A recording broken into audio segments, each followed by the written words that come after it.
애기하고 엄마가 아니면 가족들과 이 세상에서 가장 신뢰할 수 있는 어떤 관계, 라포, 형성이 가장 아마 중요한 거 아닌가 이렇게 생각해요. 원장님, 이번 컨텐츠는 우리가 저번 시간에 갑상선 이야기를 하면서 뇌 발달이 만 3세까지가 완성이 되는 시기라고 했잖아요. 그래서 만 3세까지 아이의 뇌 발달을 돕기 위해 어떤 부분을 중요하게 생각해야 되는지에 대해서 여쭤보는 컨텐츠를 진행하도록 하겠습니다. 처음 여쭤볼 거는 이제 원장님이 저번 시간에 만 3세까지가 뇌 발달이 중요한 시기라고 하셨잖아요.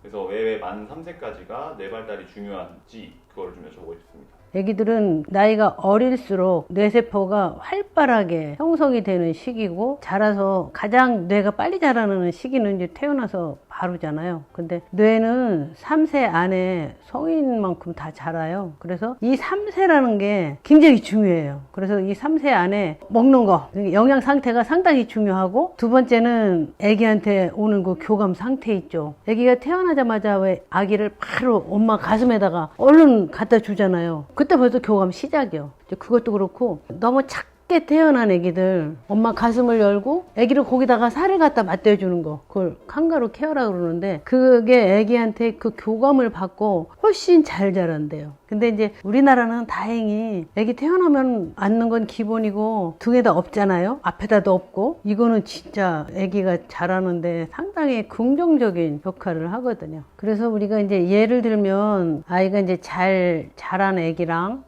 또 잘 자라지 못한 아기랑 우리가 비교를 해보면 뇌 크기부터가 다른 거예요. 그냥 방치해둔 아기는 머리도 잘 자라지도 않아요. 결국은 그것이 아이가 자라서 그 뇌 기능에 상당히 영향을 주거든요. 그래서 우리가 아기가 왜 뇌 손상을 입은 아기들은 이마가 좁아요. 이마가 진짜 좁아요. 이게 크지를 못해요. 뇌 손상 입은 사람들은 얼굴만 봐도 눈썹이 진하고 이마가 자라지 못하면 이거는 중요한 시기에 뇌가 자라지 못했구나 이렇게 생각하면 돼요. 그래서 이 뇌가 잘 자라지 못했을 경우에 아기가 커서 감정 조절에도 문제가 있고 집중력에도 문제가 있고 친구들과의 그 대인관계도 상당히 문제가 심각해요.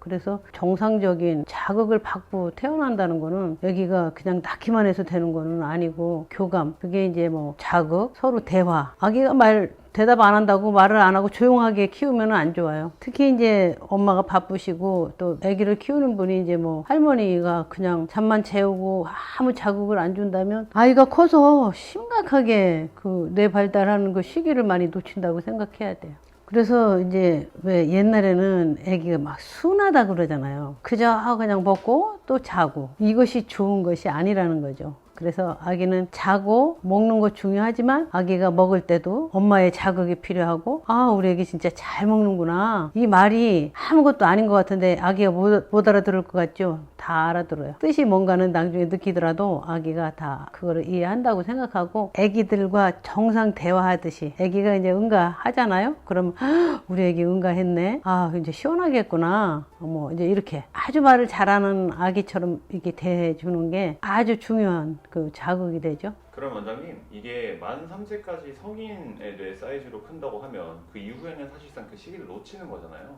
그렇죠. 그러면 이제 그 부모님 입장에서는 만 3세 이전에 우리 아이가 뇌 발달이 정상인가 좀 체크하고 싶어 할 것 같아요. 그래서 만 3세 이전에 아이의 뇌 발달이 정상인지를 알 수 있는 방법이나 뭐 검사라던가 뭐 이런 게 있는지 좀 여쭤보고 싶습니다.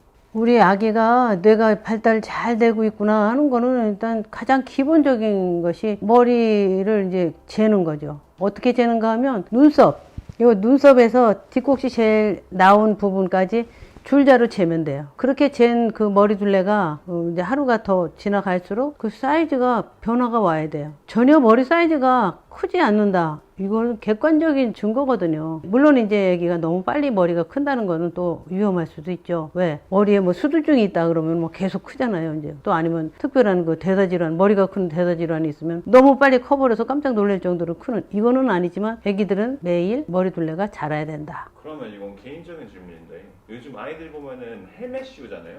네. 아이들 머리 예쁘게 키우려고 하는 것도 있고 미용 목적도 있는데 뭐 그런 게 안 좋은 영향을 끼치거나 그런 건 없나요? 그 헬멧 씌우는 것 자체가 머리를 너무 압박해서 순환에 영향을 안 준다면 괜찮지만 순환에 영향을 줄 정도로 하는 거는 안 좋죠. 그러면 혹시 머리둘레를 재는 거 제외하고 다른 뭐 원장님의 전문인, 뭐 생화학적으로나 다른 방법으로 할 수 있는 게 있을까요?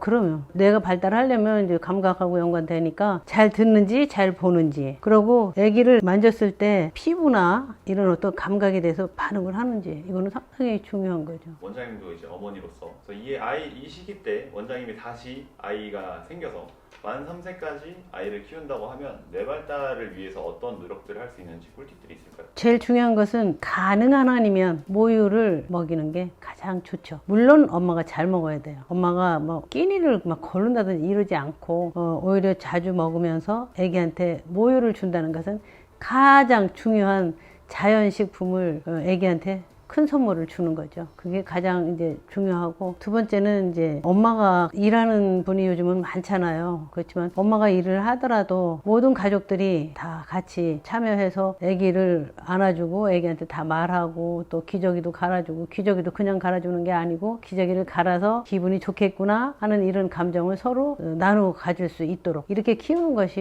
아기한테 상당히 중요하죠. 그리고 내가 이제 가장 큰 선물이다 하는 말이 애기한테 보내는 시간, 또 애기한테 보내는 감정, 이런 거는 전부 다 애기한테 큰 선물이다 이렇게 생각하죠.